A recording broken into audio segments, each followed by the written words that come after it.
Welcome back to another episode of the DudeCast podcast. I'm your host, as always, Norman Dexter. Welcome back. I had a lot of really great feedback from my last podcast episode where I talked about personal agency and my own personal philosophy on how meaningful suffering is the cost of entry to a fulfilling life. And I gave a few emotional examples that related to me personally. And I got a lot of really good feedback from that podcast, so I'm gonna try and stick to that notion for a bit. I like the idea of delving into some of the stuff that's meaningful to me and seeing if it can, hit somebody else's heartstrings, and some hopefully it can, they can relate to it and give them some good feels. So we'll see. We'll try it again here. So today, I really want to talk about the way people live their lives because I feel like there's a lot of people that just kind of wander aimlessly. Now, this isn't to say you need some sort of a, like, I'm gonna change the entire fucking world. No. That's not the cringy, hype, rah-rah bullshit that I'm talking about. I'm talking about, in the same breath as I did my last episode, being true to yourself, being who you are. Because I feel like, again, the expectations that are thrust upon us really point us in a direction that it provides more misery than it does comfort. And so today I'm going to focus on the regrets of people who were in hospice. There was some, I don't even know if it's real. It could be complete bullshit, but either way, they're good points to be made.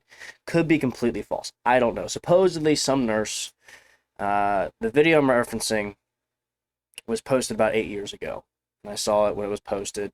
And it talked about a nurse who spent the last 12 weeks of people's lives with them, catering to their needs in hospice in their last days. And she asked them, hey, what do you regret in life? And the five most common answers were what I'll go over here. And I need to preface this with a statement that, I get a lot of quotes from movies and songs and lyrics.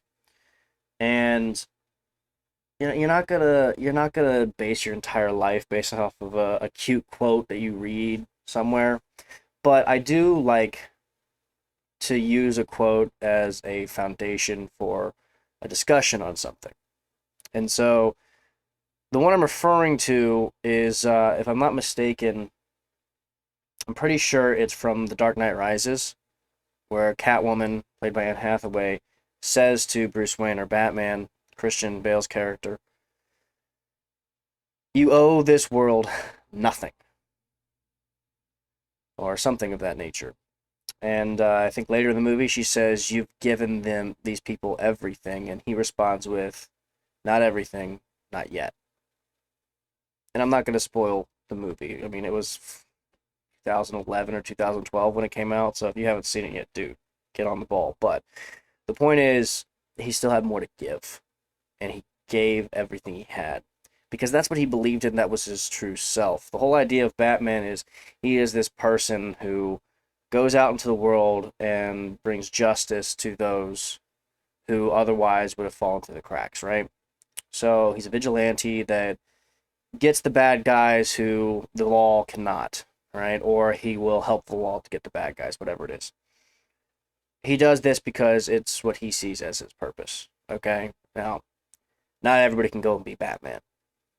So find your own version of Batman here, okay? Don't be a vigilante or some stupid bullshit, but do what makes you happy. Do what makes you feel like your true self, right?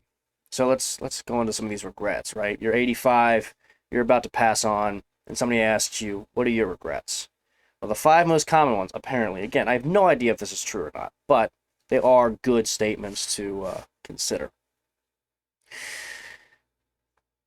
The courage to live life true to myself rather than what was expected of me was the first. That was the one that was listed the most frequently, which Yeah, that makes sense. If you watched my video last week, my podcast week last week, episode 7, meaningful suffering, or find meaning in suffering, something like that. I talk a lot about the expectations that have been thrust upon me as a man in society, and how it's expected of me to do A, B, C, and so on and so forth. Now, don't confuse that as me saying, oh, boo hoo, I'm oppressed, look at me, straight white male, I'm sad. That's not the point of that video. That's not what I'm saying. My point is that in my life, there are certain expectations that are thrust upon me as a boy.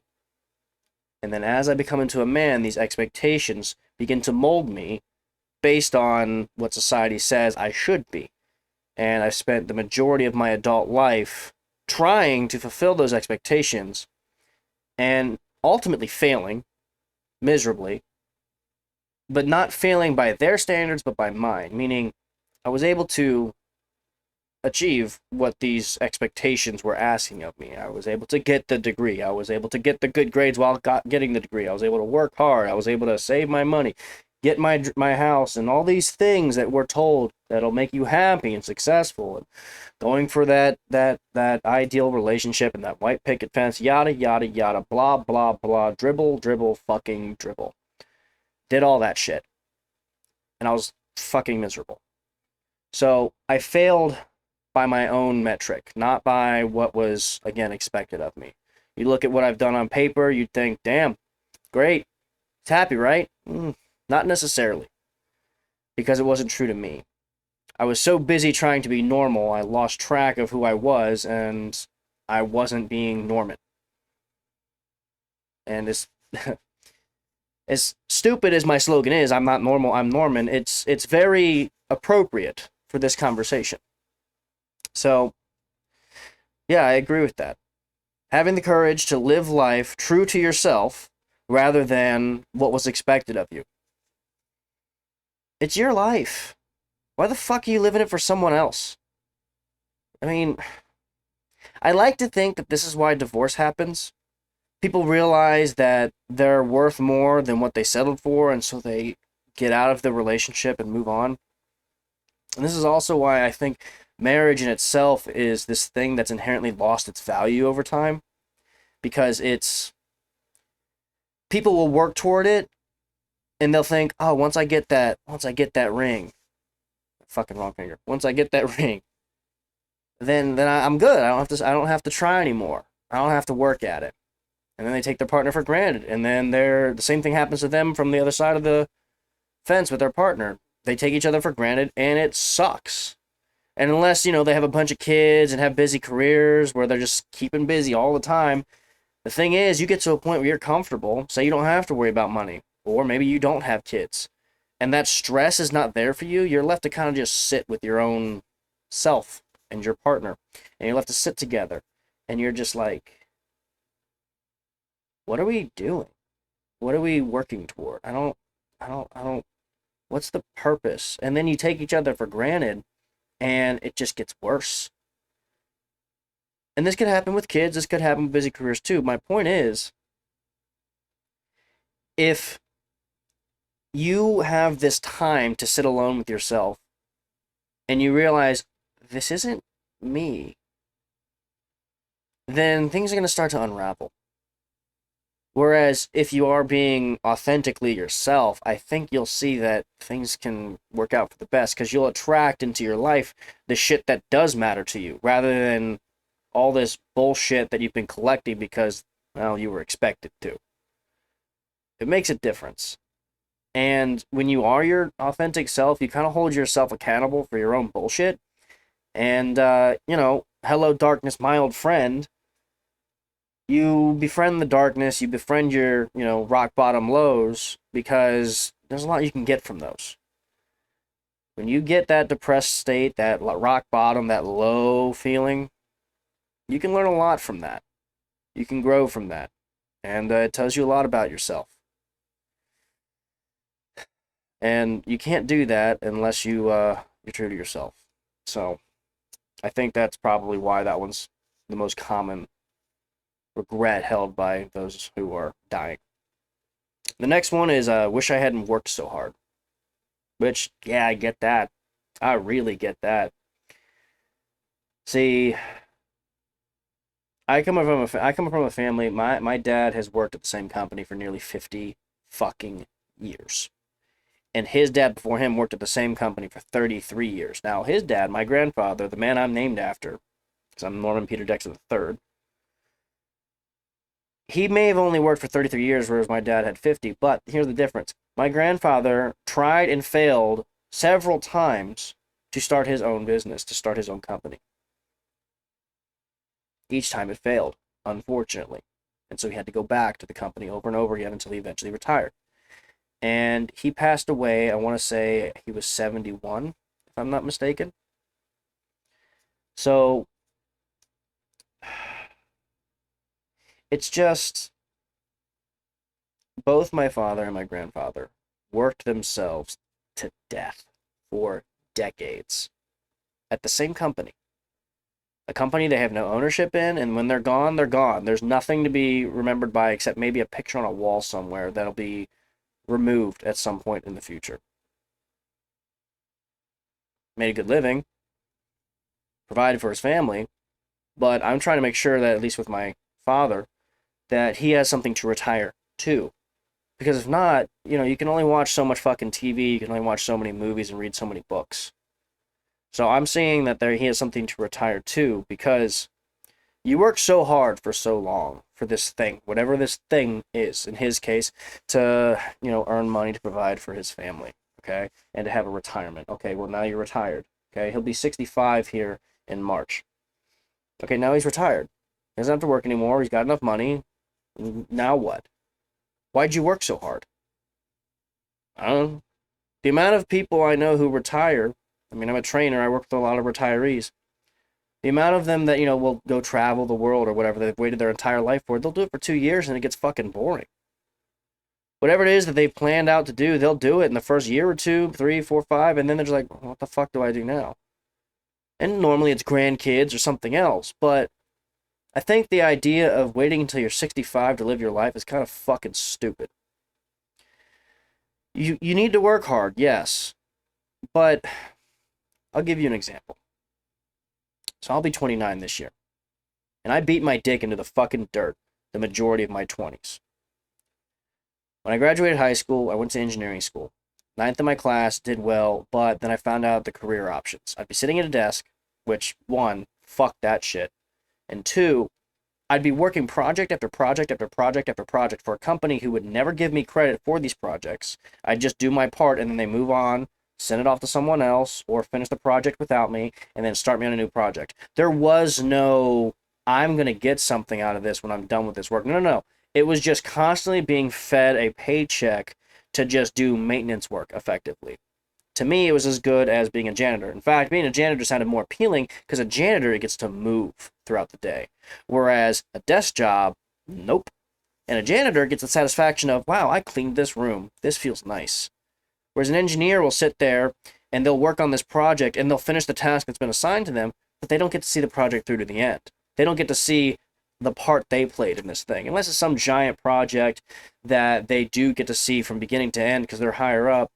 That wasn't going to be me, and it could have been after decades of work to get there, but the thing is, I didn't want to fucking do that. Again, true to myself, right?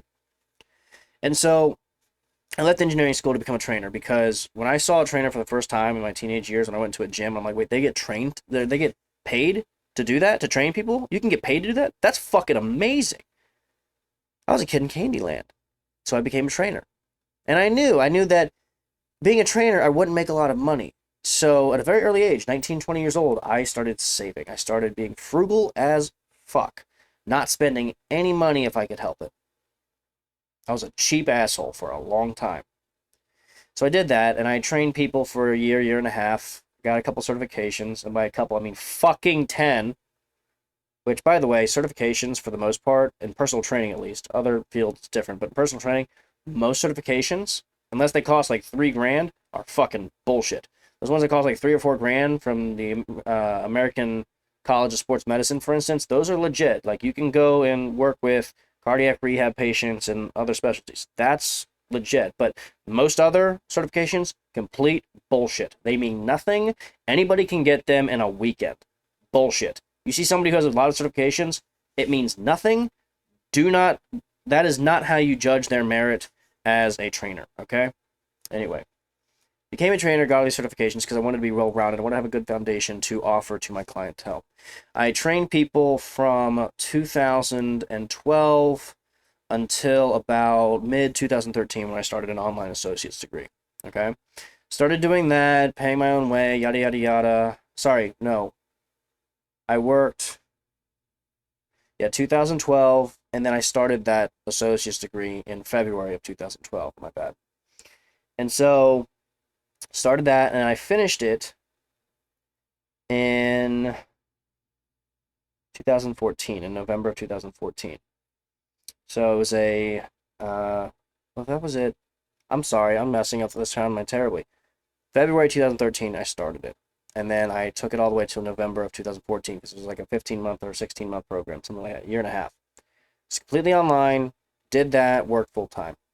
I started a big box gym at Urban Active, left there, went to a local place for about 8 to 10 months, left there because the guy that was running it we disagreed. We'll just leave it at that.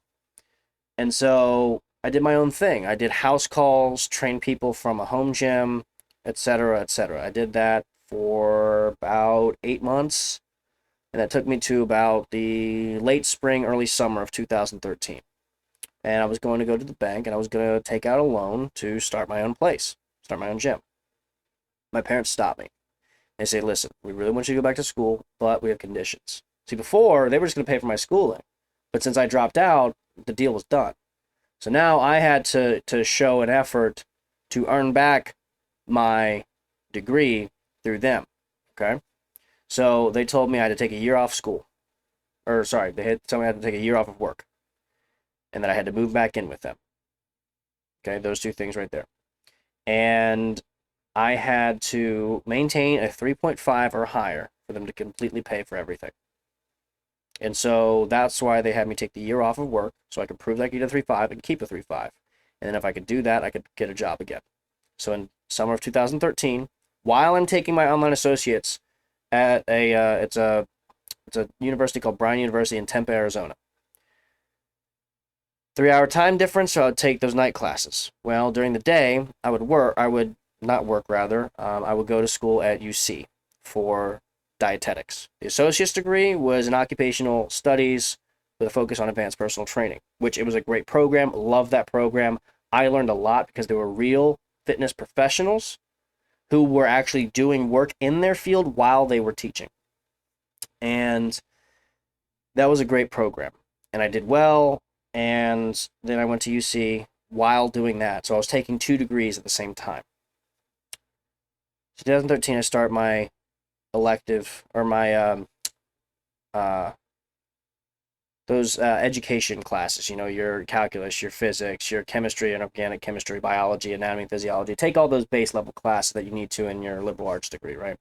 So I take all of those at UC Blue Ash, graduate from my associate's program in November 2014, and then in 2016, I go to main campus UC, finish that off, graduate 2017. Now, this whole time, in August of 2014, I started working in LA Fitness. And I started putting in a lot of hours. Like, I was happy if I was able to fill up 12 hours worth of clients in a day. I remember vividly, I went up to one of the vice presidents of sales and said, hey, man, check this out. And I showed him my schedule for the day. 12 hours, 24 clients. I was proud of that shit. I was on the ball. I was working between 25, 35 hours a week at LA Fitness, and then I was putting in between 16 and 18 credit hours at school. I'd go through every summer, meaning I would take summer classes. Now, if you don't know summer courses, they're usually in these half semesters. So instead of 14 weeks, it's 7 weeks. Okay? So in 7 weeks, you do 14 weeks of material. So it's a highly accelerated program, because I wanted to get out of school faster. I'm glad I did this, because otherwise my 4-year degree would have taken 5 years, because I ended up getting a double bachelor's, 1 in food and nutrition and 1 in dietetics. And they told me I could do it in 3, They fucking lied to me, like they lied to a lot of people. If you go to an advisor at university, I highly suggest you get another opinion, preferably from your professors, because your professors will know better than your advisors sometimes. I got dicked over and had to go for another year because of this. My roommate, he had to go an entire another year because he took the wrong physics and the wrong calculus course because his advisor told him to take the wrong ones for his degree, which is fucked. I had another friend who went, her whole class, it was a teaching group, okay, so for a bunch of students wanting to be working toward being a teacher, and they all took the wrong courses for their program for an entire year, and the whole class was pushed back an entire year. And that advisor left the state. So double check is what I'm saying. Anyway, so I'm working 25, 35 hours a week, taking 16 to 18 credit hours during the fall and spring semesters, and then anywhere from 6 to 9 credit hours in the summers. I did not have a summer to myself for these 7 years of schooling that I had from 2013 to 2020, because once I finished in 2017 in the spring with my bachelor's degree at UC, I immediately started my master's degree at Miami University in Oxford, Ohio. Okay, now I was going to start in the fall of 2017, but I didn't want to wait, so I moved it up to, I graduated in April of 2017, and I moved up my starting date with my master's to June of 2017. And then I just kept going through the summers, got it all done. Master's took me 3 years. This whole time I'm working. I'm working. I have not taken a day off. All the way through 2019. I worked 7 days a week, going to school full time. Now, I tell you this, not to boast. This is what I did. And there's a reason I'm telling you this. Because it's a little bit fucked up. This is not to elevate me as, look at me, I work really hard. No. There's a reason I'm telling you this. I'll get to that. I'm just giving you my background. Because this shit was traumatizing to go through this.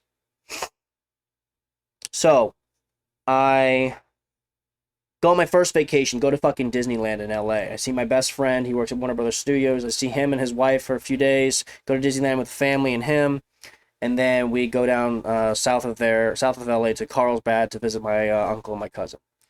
It's my first vacation in 8 years at this point. I went with family, it was fun, it was great, and I told myself, all right, I'm giving myself a day off each week. So in 2019, May of 2019, I said, all right, I'm going to give myself 1 day off each week. And so I started doing that. In 2020, I started giving myself 2 days off each week. And then the pandemic hits. So I don't really have a choice on days off now, but I'm doing everything I can to stay afloat. I finished my master's degree in August of 2020. It took 3 years instead of 2 because, well, I don't want to shit on Miami. I don't want to shit on Miami University. There were some clerical issues, and my graduation date was pushed back several times because of some clerical problems and some miscommunication between their administrative staff and myself. And I sorted it out. They treated me very well. I am not going to complain. Miami University, fantastic. UC Blue Ash, fantastic. Bryan University in Tempe, Arizona, fantastic. UC main campus can lick the saltiest portion of my fucking testicles. UC main campus can burn to the fucking ground while I piss on the ashes. UC main campus is a fucking dumpster fire. Now, if you had a good experience there, good for you. It must have been a different department. I could not stand what happened at UC main campus. They were so focused on their fucking research and their own ego that when I had a question, they told me to shut up and just memorize what I saw on the slideshow and take the fucking test. That's what they cared about. Nothing else. So UC main campus, fuck you. Anyway, that tangent line aside, I'm in 2020, and this pandemic's hitting everybody differently. And it took me up until 2019 to realize, yeah, I've worked real hard for a long time now. I need to start relaxing a bit. But here's the problem. In 2019, all the way through 2020, when this pandemic hit, I felt guilty as fuck to have a night off, to have a day off, to do nothing. I felt like I should be studying, I should be doing homework, I should be working out, I should be prepping meals. There's something I should be doing, right? I don't deserve a break, right? It's the same thing with these fucking grades, which thankfully near the end of my master's, I stopped giving a shit about too, to an extent. See, most of my schooling, if I got a B, that was as good as an F. A B and a B plus, that was failing to me. And the stress that I incurred upon myself because of those fucking ridiculous expectations was astonishing. The amount that I had to study to make sure that I didn't get a fucking B plus, which is an okay grade, mind you. There is nothing wrong with a B plus, a B minus. Hell, a C plus is fucking fine. But if I got a B plus, it was failing. And so when I was about midway through my master's, about 2019 range, after I went on that vacation, I started to deal with this problem of I need to be okay with taking a fucking break. All this schooling, all this work, it traumatized me. That's what this fucking quote's about. Hadn't worked so hard. That's what this 86-year-old person who died said, I wish I hadn't worked so hard. That's what they're fucking talking about. I did this for 7 or 8 years. They did this for 50 or 60 or whatever it was. They did it for decades. I did it for the majority of 1 decade. And it had this effect on me, where I'm taking a night off and I can't even enjoy it because I feel guilty about it. Finally, when this pandemic hit, I became comfortable with the ability to not do anything. There was nothing I could do. We were locked down here in Ohio for 6 weeks. And when we could go back in, there were a ton of... I'm a personal fucking trainer. I work one-on-one with people. So few people wanted to come in and work out because they were fucking petrified that they were going to catch COVID and die.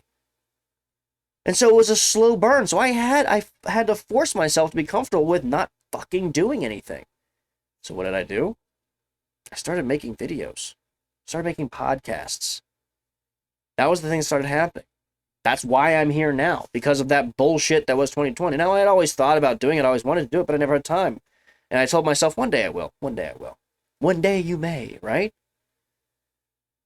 Here I am now, but it took a fucking global pandemic to get me here. I wish I hadn't worked so hard. It's about fucking balance. Do I regret what I did? No, I don't regret working that hard. I've always held this belief that if you work really fucking hard in your 20s, you won't have to the rest of your life. And I did that, and I'm happy about it. However, it took a global fucking pandemic for me to become okay with that. It forced my hand. I don't know if I'd be making these right now if not for that fucking pandemic.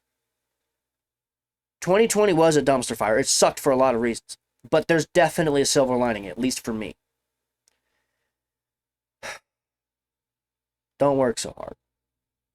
Find a balance and enjoy yourself along the way too.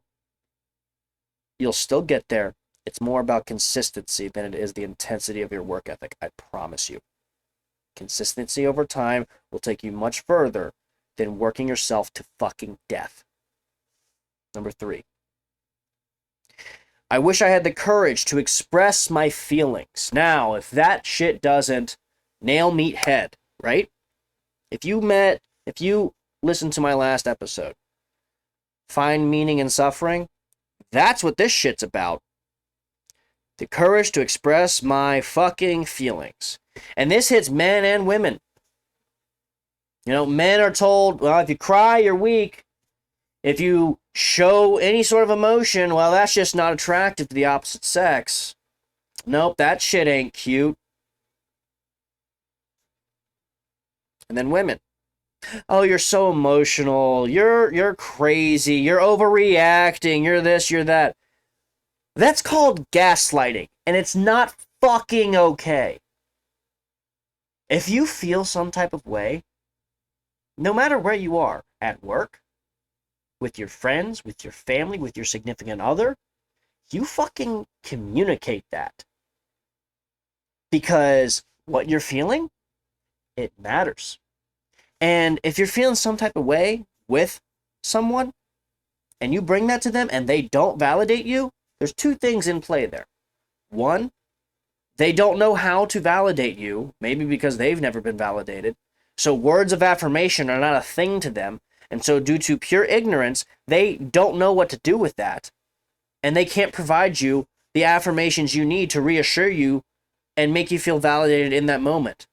and you're not going to get very far. Or two, they will gaslight you and make you think that something is wrong with you because you feel some type of way. And that's fucked up. That's bullshit. That's borderline abuse, and oftentimes straight up abuse. I wish I had the courage to express my feelings. It is not weak to express yourself. Because if you express yourself and the way you feel, that is the very best thing you can do to maintain your own authenticity, to be yourself. If you block that shit out, you will lead a very miserable existence. You bottle that shit up, you're going to cause a lot of problems. Because if you bottle up how you feel, that's just going to fucking explode. And that's just going to make things worse. If you have somebody in your life who gaslights you or doesn't know how to give you words of affirmation, you need to, one, teach them what you need. Tell them and guide them on how to reaffirm and reassure you.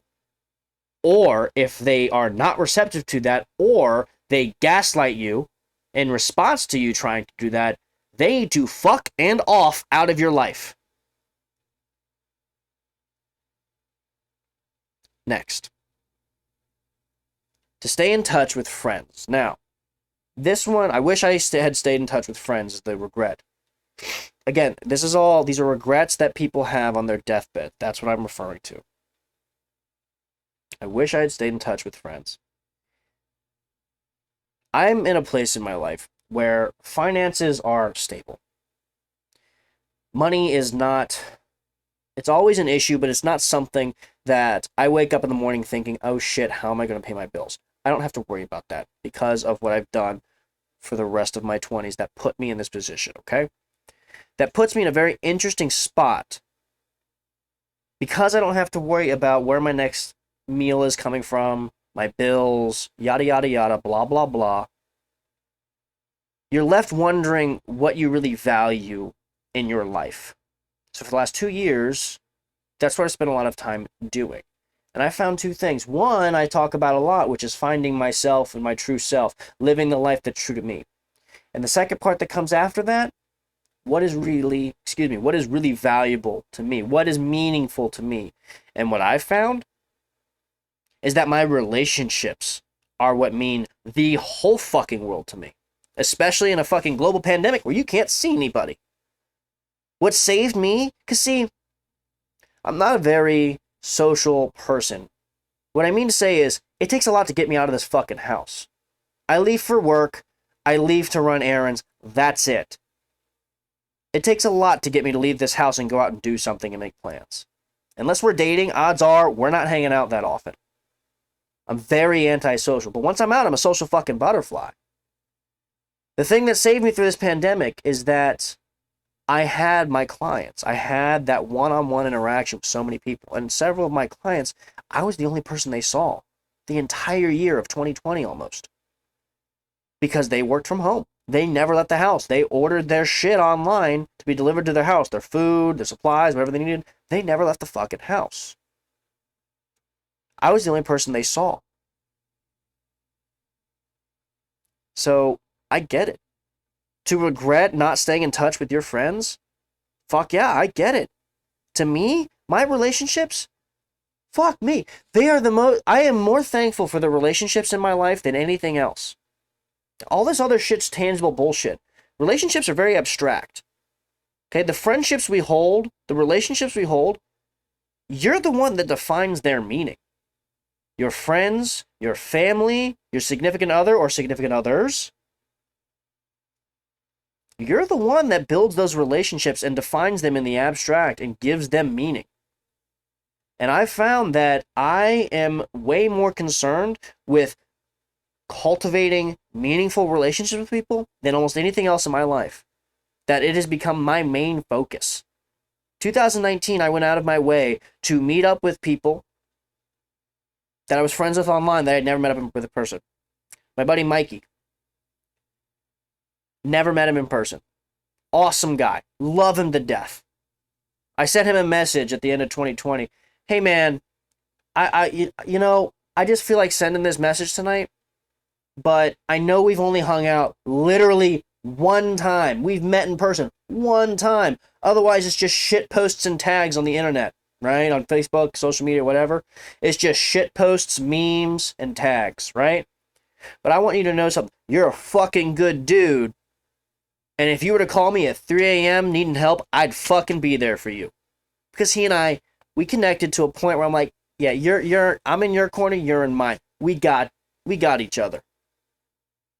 I sent him that message out of fucking nowhere. He goes, damn. Hey, yo, that means a lot to me. Thank you. Like, we met once.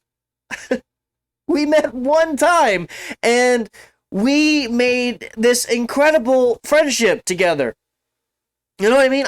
2019 was a year where I spent so much time going through an actual list of people that I had been friends with for fucking years on social media, but had never actually met in person. Men and women, mind you. And by the way, a lot of the women were like, wait, you don't want to fuck me? I'm like, no, I just want to be friends. I promise. That's fucked up.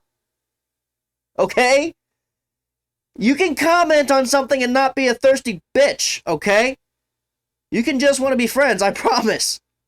The world changes when you stop just trying to get into a relationship or get laid. I guarantee you, your values in life shift dramatically when you're not trying to get your dick wet. I promise you. I know that was a bit of a tangent, but my point is this. You really want to focus on having meaningful relationships in your life. It makes all the difference. Because, like this statement, I wish I had stayed in touch with my friends. You'll look back on the fondest memories. And when you've done all that shit, when you're retired and you've traveled the world and you've learned 14 languages and you've bought your Maserati, your Lamborghini, your yacht, you've done all this shit, you went on one of Elon Musk's fucking space shuttles, you did all that fun and crazy shit, skydiving naked, whatever the fuck you did, you do all that, and it took you 3 fucking years, so you're 68 years old, you're like, oh fuck, now what? Now you got all these fucking friends you can go have a beer with, drink some wine with, smoke a joint with, do some shrooms with, sit around a bonfire sober as can be, and just chill, talk, have a good time. There's only so much shit you can do. There's only so much shit you can buy.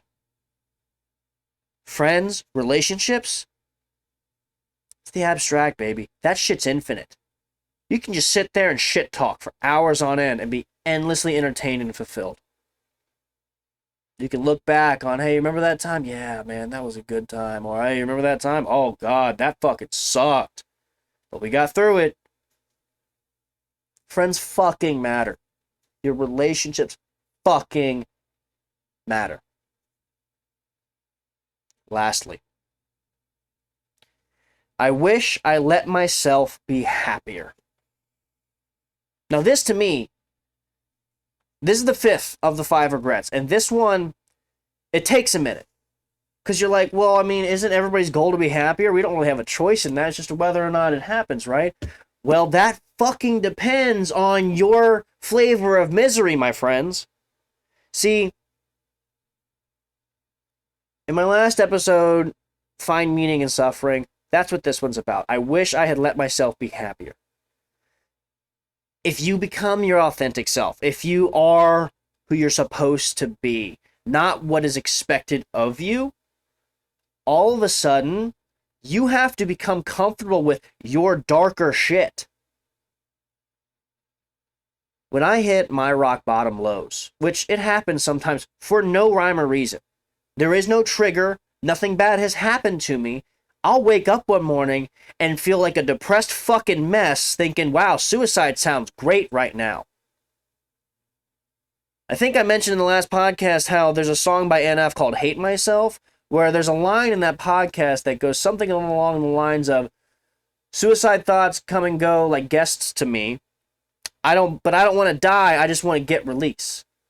And I love that line because it's fucking relatable. I don't want to die, but the idea of suicide in these moments feels amazing because you don't have to feel that pain. You don't have to suffer anymore.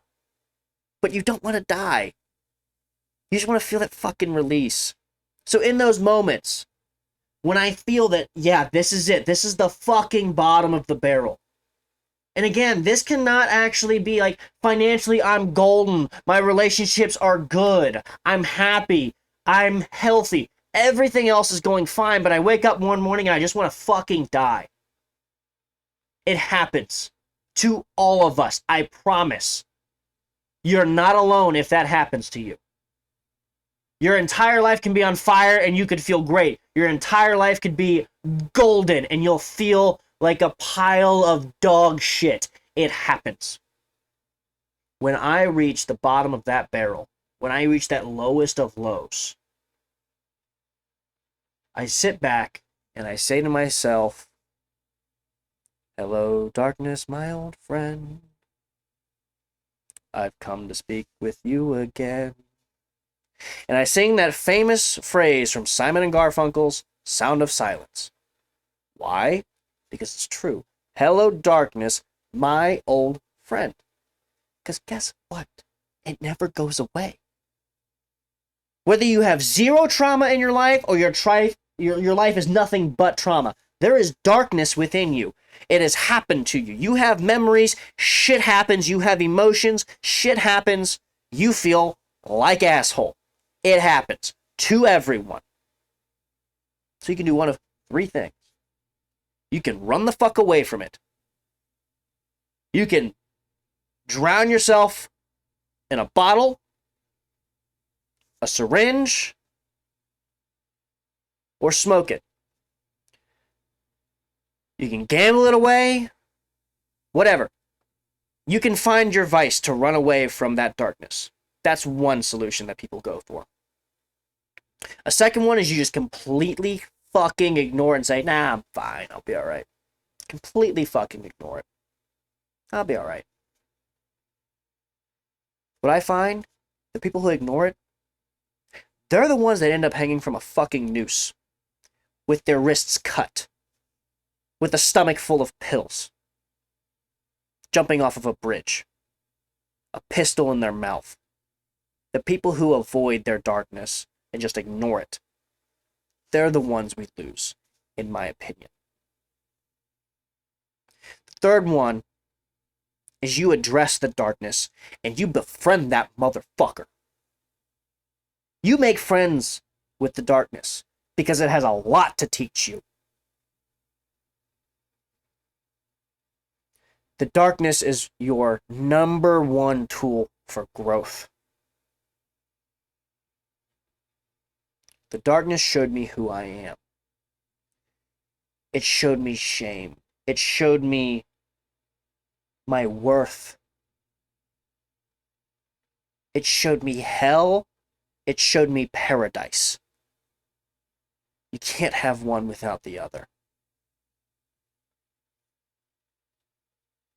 If you're to find your own self-worth, if you're to accept yourself for who you are, and if you're to be your authentic self, to be true to yourself, you have to be okay with having this little roommate right next to you, the darkness.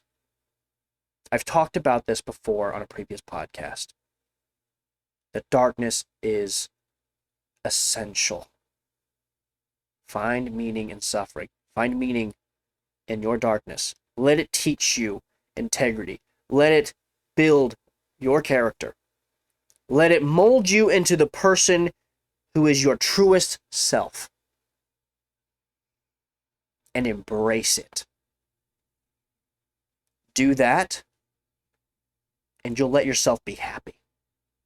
You won't be this fifth number on the list where the person says, I wish I let myself be happy, because you will have befriended that darkest piece of you, and it will become your strongest tool. Just like that story I gave with the Wood Kid, with Run Boy Run in my last episode on Meaningful Suffering. You think this darkness, these monsters that are chasing you through life, you think that they're there to destroy you. And so you run in fear, but you trip, you fall to that bottom of the barrel, and all of a sudden, the monsters pick you up. The darkness helps you forward. It pushes you on. It encourages you forward if you allow it, if you embrace it. And all of a sudden, you're who you're supposed to be. You're finally in touch with your true self. You can't just look at a reflection of who you are and just look at the good. You gotta look at the bad too. You gotta be honest with yourself. You're not perfect. No one is. I'm not. You're not. No one's perfect. Own who you are. Be yourself. Live your best fucking life. And remember, you owe this world nothing. And this world owes you nothing. Make a life for yourself. Carve out a space in this world for yourself. And don't be one of those people one day in hospice asked, what do you regret? Live your life so that you can get to that point where you can lay there in that bed and tell that nurse, I don't regret shit. I feel great. Aside from the cancer. But you know, I feel pretty good. Another emotional one for you guys. I hope you enjoyed it. DudeCast Podcast, Episode 8. That's a wrap. Have a great night. Thank you for listening. Thank you for watching. I hope you enjoyed it. See you guys next time.